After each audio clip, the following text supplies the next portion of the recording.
મિત્રો, સામાન્ય રીતે કોઈ પણ દેશમાં પુરુષો અને સ્ત્રીઓ માટે અલગ શૌચાલય હોય છે, જેથી કરીને બંને પક્ષની ગરિમા સલામત રહે, સુરક્ષિત રહે.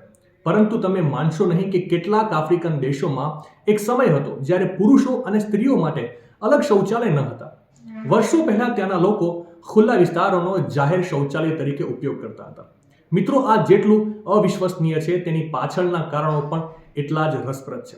વાસ્તવમાં પૂર્વ આફ્રિકાના કેન્યા, યુગાન્ડા અને તાન્ઝાનિયાથી લઈને પશ્ચિમ આફ્રિકાના નાઇજીરિયા, ઘાના અને કેમરૂન સુધી ઘણા આદિવાસી સમુદાયોમાં શૌચને કુદરતી અને સામુદાયિક પ્રવૃત્તિ માનવામાં આવતી હતી. શૌચાલય શબ્દનો પણ ત્યાં કોઈ નિશ્ચિત અર્થ ન હતો. ગામડાઓમાં લોકો ખેતરો અને જંગલોમાં શૌચ કરતા હતા.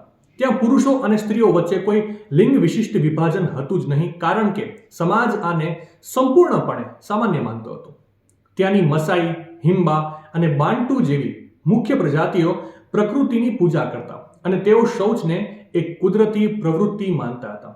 જોકે તેમાંના કેટલાક કડક નિયમો પણ હતા, જેમ કે પવિત્ર વૃક્ષો, પાણીના સ્ત્રોતો અથવા આદિવાસી મેળાવડા સ્થળો પાસે શૌચ પર સખત પ્રતિબંધ હતો.